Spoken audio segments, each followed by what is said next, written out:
देश मेरा जल रहा है, आग लगी है सीने में, हुक्मरां सब व्यस्त हैं खून गरीब का पीने में।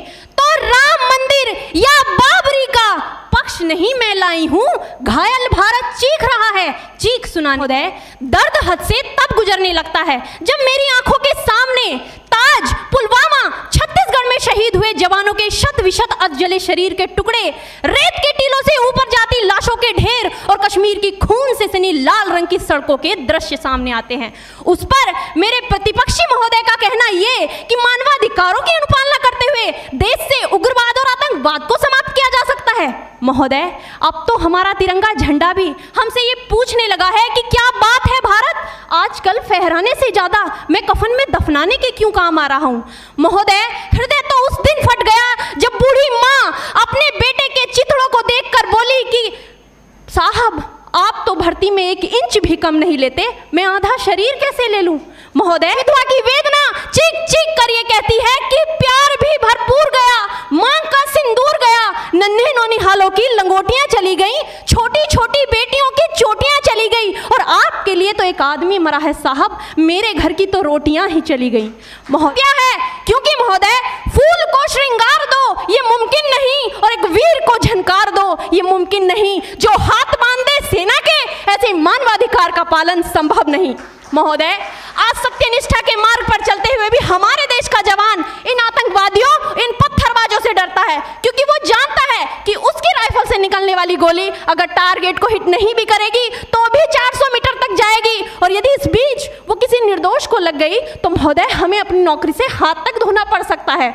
और महोदय, अपनी नौकरी को बचाने की खातिर एक जवान आज ये सोचता है कि चाहे सांप मरे या ना मरे परंतु लाठी नहीं टूटनी चाहिए, क्योंकि आज हमारे देश के हालात कुछ ऐसे हो गए हैं कि चिरागों को हवाओं में उछाला जा रहा है, हवाओं पर भी रोब डाला जा रहा है। अरे हम ही तो बुनियाद है आंतरिक सुरक्षा की और आज हमें ही नौकरी से निकाला जा रहा है। भी तो क्या कहा था उस देशद्रोही ने कि तुम एक अफजल को मारोगे हर घर से अफजल निकलेगा। तो मैं भारत की अपनी भारतीय सेना की तरफ से आज ये ऐलान करती हूं कि उस घर में घुसकर मारेंगे जिस घर से अफजल निकलेगा, वो कोख नहीं पलने देंगे जिस कोख से अफजल निकलेगा।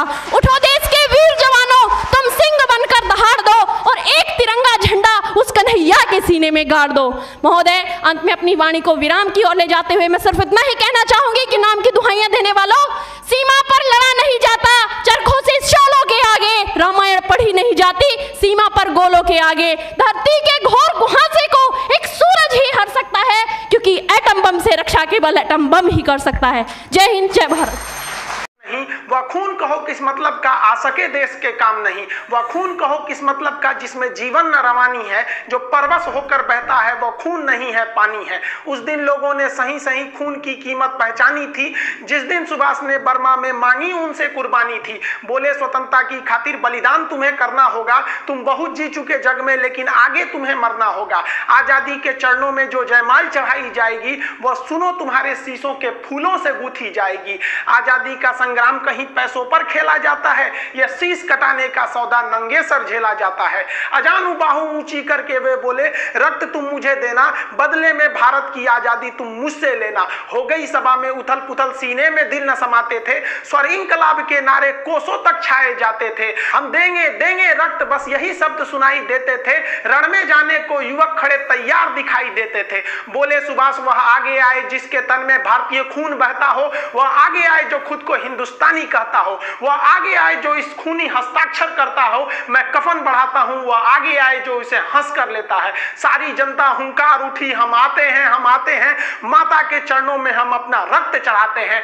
उस दिन देखा साहस से भरे युवक बढ़ते ही जाते थे, चाकू छुरी कटारों से वे अपना रक्त बहाते थे, फिर उस रक्त की स्याही में वे अपनी कलम डुबाते थे और आजादी के परवाने पर हस्ताक्षर करते जाते थे। उस दिन तारों ने देखा हिंदुस्तानी विश्वास नया, जब लिखा भारत के महावीरों ने खून से इतिहास नया।